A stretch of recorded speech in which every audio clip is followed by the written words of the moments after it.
The Charlotte Hornets get blown out by the Orlando Magic in the first game of in-season tournament play. For the pre-game injury report, Trey Mann was out with low back soreness, which showed definitely in the Philadelphia game. He hasn't been himself for a few games now, but once Trey Mann was reported out, that ruined any chance the Hornets had to win this game because every single bit of defensive attention could be shifted towards LaMelo, and that's what happened. A full game recap isn't in order for this game, just like the previous game.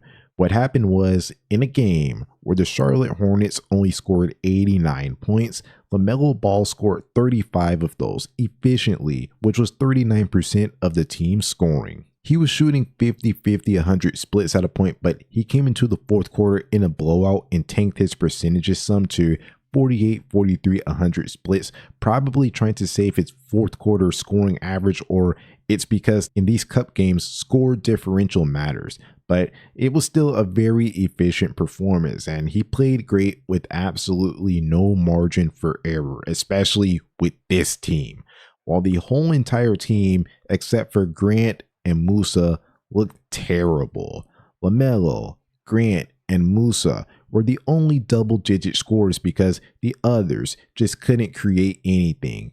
Brandon not just wasn't hitting, he was breaking everything, and there were just way too many turnovers and illegal screens, especially in that second quarter when LaMelo had to sit for like 6 minutes because he played the whole first quarter for the Hornets to even have a chance.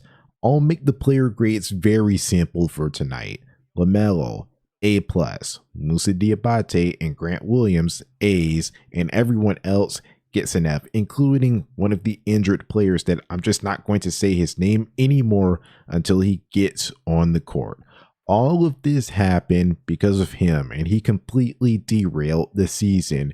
People like Nick Richards had to overwork himself to fill in that gap. This guy got a 39-year-old Taj Gibson playing meaningful minutes when he clearly wasn't supposed to be a serious player that got playing time. Like, he was just supposed to be a vet. Since he doesn't seem to be coming back anytime soon, I want to move on from this guy, but no one wants an injured big, so the Hornets are stuck with him taking up a valuable roster spot when those spots that he and Jeffries are taking up could be used to bring in some help for LaMelo. LaMelo Ball is ready to compete now. It's unfair that he has to wait on this guy to get healthy, which probably isn't going to happen anytime soon.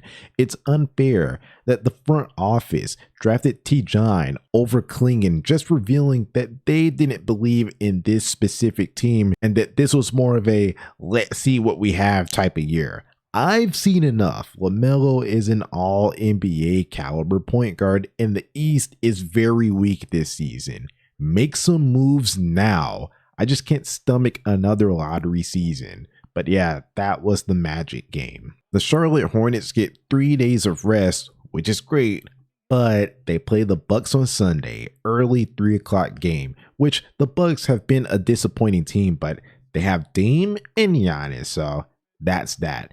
Then on the next day, Sunday, they have to travel to Cleveland for an earlier start time game, 6 o'clock. So these guys are barely getting any rest. I wouldn't expect much from these next 2 games, but yeah, that is all for now.